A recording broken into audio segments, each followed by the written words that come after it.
Hello everyone, আসসালামু আলাইকুম। Welcome back to Himika's kitchen. Himika's কিচেনের আজকের আয়োজনে রয়েছে ঈদ স্পেশাল বিফ তেহারির রেসিপি।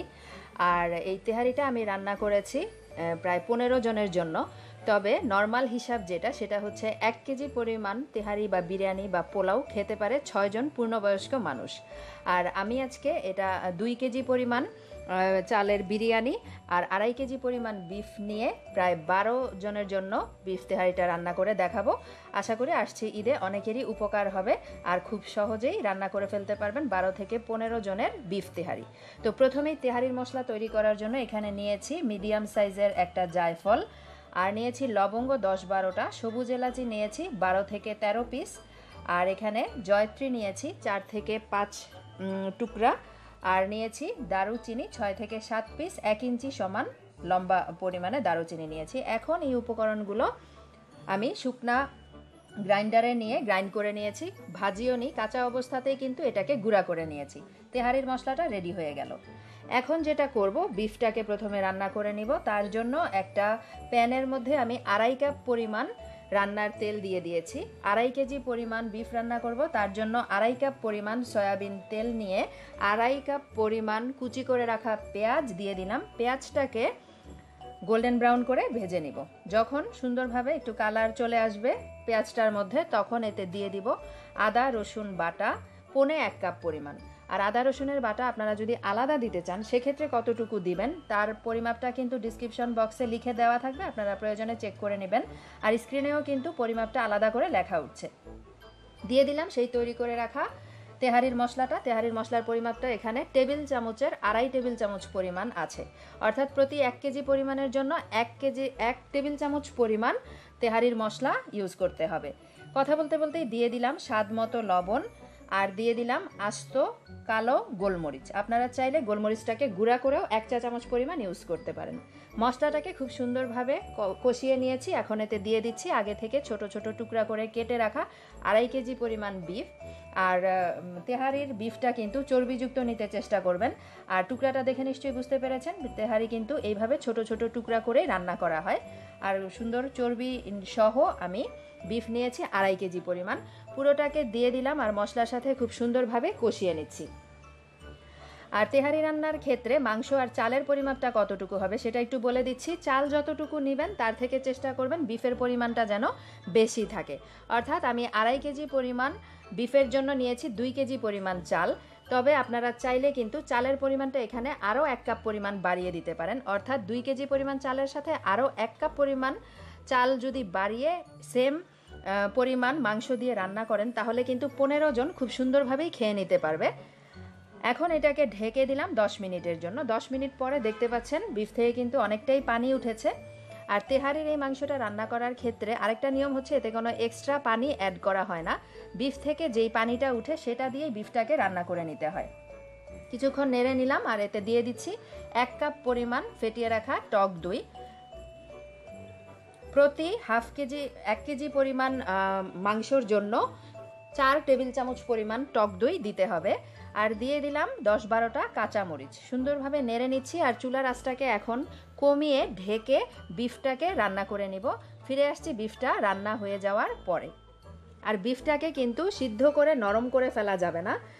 তেহারির বিফটা কিন্তু খুব সুন্দরভাবে সেদ্ধ হয় কিন্তু নরম হয়ে যায় না, মানে ওভারকুক করা যাবে না।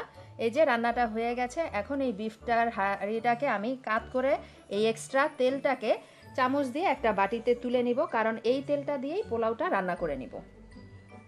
তেহারি রান্নার ক্ষেত্রে কিন্তু তেলের পরিমাণ একটু বেশি থাকে, যদিও আজকে আমি তেলের পরিমাণ অত বেশি দেইনি, আমি একটু কম করেই তেলটা দিয়ে তেহারিটা রান্না করেছি। যেহেতু রোজার মধ্যে গেস্টরা খাবে তাই তেলের পরিমাণটা আমি একটু কমই দিয়েছি। সাথে অ্যাড করে দিচ্ছি ঘি দিয়ে দিলাম 2 টেবিল চামচ পরিমাণ ফ্লেভারের জন্য। আর এক্সট্রা কোনো তেলই এতে অ্যাড করব না। এখন যেটা করব, এতে দিয়ে দিব আগে থেকে ধুয়ে পানি ঝরিয়ে রাখা গোবিন্দভোগ চাল 2 কেজি, অর্থাৎ 8 কাপ পরিমাণ। আর নর্মালি তেহারি রান্না করার ক্ষেত্রে চালের থেকে মাংসের পরিমাণটা একটু বাড়িয়ে নিতে হয়। আমি সেটাই করে দেখাচ্ছি। অর্থাৎ 2 কেজি পরিমাণ চালের জন্য 2.5 কেজি পরিমাণ বিফ নিয়েছি। আর যদি বিফের পরিমাণটা আপনারা অতটা পছন্দ না করেন সেক্ষেত্রে আরও 1 কাপ পরিমাণ বাড়িয়ে দিতে পারেন, আগেই বলেছি, আশা করি বুঝতে পেরেছেন। এখন কিছুক্ষণ নেড়ে তেলের সাথে চালটাকে মিশিয়ে নিয়েছি।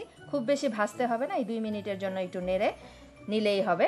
এরপরে এতে দিয়ে দিলাম 3 কেজি পরিমাণ ফুটন্ত গরম পানি আর হাফ কেজি পরিমাণ দুধ, অর্থাৎ ডাবল পানি দেওয়ার কিন্তু আমাদের কথা। পোলাও রান্না করতে আমরা যেটা করি যতটুকু চাল তার ডাবল পানি দেই, কিন্তু বিরিয়ানি রান্নার ক্ষেত্রে পানির পরিমাণটা চালের থেকে কিছুটা কম দিতে হবে। আমি এখানে 2 কাপ পরিমাণ কম দিলাম, অর্থাৎ আমার 4 কেজি পরিমাণ পানি কিন্তু দেওয়ার কথা ছিল 2 কেজি পরিমাণ চালের জন্য, কিন্তু আমি দিয়েছি 3.5 কেজি পরিমাণ দুধ আর পানি মিলিয়ে। দিয়ে দিলাম লবণ, লবণটা দিয়েছি 3 চা চামচ পরিমাণ, আমার স্বাদ মতো, আপনারা আপনাদের স্বাদ অনুযায়ী বুঝে দিবেন। আর দিয়ে দিলাম 30 থেকে 40টার মতো কাঁচামরিচ। এবারে খুব সুন্দরভাবে নেড়ে মিশিয়ে নিচ্ছি। আর পানিটা এই পর্যায়ে চেক করে দেখবেন জিভে দিয়ে, যদি লবণের পরিমাণটা একটু কড়া মনে হয় তাহলেই বুঝবেন ভাতটা হয়ে যাওয়ার পরে পারফেক্টভাবে লবণটা হবে। আর লবণের পরিমাণটা যদি হালকা লাগে তাহলে কিন্তু রান্না হয়ে যাওয়ার পরে পোলাওটাতে লবণের পরিমাণ কম লাগবে বা পানসে লাগবে, তাই সেটা বুঝে লবণটাকে অ্যাড করে নেবেন। গরম পানি দেওয়ার ফলে খুব তাড়াতাড়ি এতে বলক চলে এসেছে। পানিটা যখন এরকম চালের সমান সমান হয়ে যাবে তখন এতে অ্যাড করে দিব কিশমিশ 1 টেবিল চামচ পরিমাণ, চিনি 1 চা চামচ পরিমাণ, টেস্টিং সল্ট 1 চা চামচ পরিমাণ। টেস্টিং সল্ট আর চিনির জন্য এই তেহারিতে একদম রেস্টুরেন্টের তেহারির স্বাদটাই কিন্তু পাওয়া যাবে। খুব সুন্দরভাবে নেড়ে দিলাম। এ পর্যায়ে এতে দিয়ে দিব আগে থেকে রান্না করে রাখা বিফটাকে সুন্দরভাবে উপর থেকে আমি দিয়ে দিলাম। আর এখনই আমি পুরা নেড়ে মিশিয়ে ফেলবো না, কারণ চালটা যেহেতু এখনও সিদ্ধ হয়নি, তাই আমি এইভাবেই উপর থেকে বিফটাকে দিয়ে এটাকে দমে রেখে দিব 20 মিনিটের জন্য, যেন চালটা খুব সুন্দরভাবে সিদ্ধ হয়ে যায়। এতে করে খুব সহজেই সবগুলো চাল সুন্দরভাবে সিদ্ধ হবে। ঢেকে দিচ্ছি, চুলার আঁচটা একদম মিডিয়ামের থেকে লো করে দিয়ে ফিরে আসছি 20 মিনিট পরে। তলায় আমি একটা তাওয়া বসিয়ে তারপর হাঁড়িটা দিয়ে দিয়েছিলাম, এতে করে তলায়ও লেগে যায়নি। 20 মিনিট পরে আমি এটাকে নেড়ে নিচ্ছি, একদম তলা থেকে সুন্দরভাবে ভাতগুলো উপরে তুলে দিতে হবে। আর আমি এখন একটু চেক করে নিব, একদম পারফেক্টভাবে সবগুলো ভাতই কিন্তু সিদ্ধ হয়ে গেছে। দেখলেন তো কত সহজ বিফ তেহারি রান্না করা। সব সুন্দরভাবে একসাথে মিশিয়ে নিয়েছি, ভাত আর তেহারি। কালারটা দেখেই বুঝতে পারছেন একদম পারফেক্ট হয়েছে। এখন আর একটু ফ্লেভারের জন্য দিয়ে দিলাম 3 টেবিল চামচ পরিমাণ ঘি আর 1 টেবিল চামচ পরিমাণ কেওড়া জল। আরও 10 মিনিটের জন্য এটাকে ঢেকে দমে দিয়ে রেখেছিলাম। ফিরে এলাম 10 মিনিট পরে। এই যে দেখুন একদম পারফেক্টলি রেডি হয়ে গেছে ঝরঝরে দারুণ মজাদার বিফ তেহারি। এইভাবে একবার বাসায় রান্না করে দেখবেন, যারা খাবে তারাই প্রশংসা করবে। আশা করি খুব সহজভাবেই বুঝতে পেরেছেন। আর এখন ঈদে ভয় পাওয়া ছাড়াই খুব সহজেই 12 থেকে 15 জনের বিফ তেহারি নিজেই রান্না করে ফেলতে পারবেন, এবং একদম পারফেক্টভাবেই। আজকের মতো তবে এখানেই বিদায় নিচ্ছি। সবাই খুব ভালো থাকবেন। আল্লাহ হাফেজ।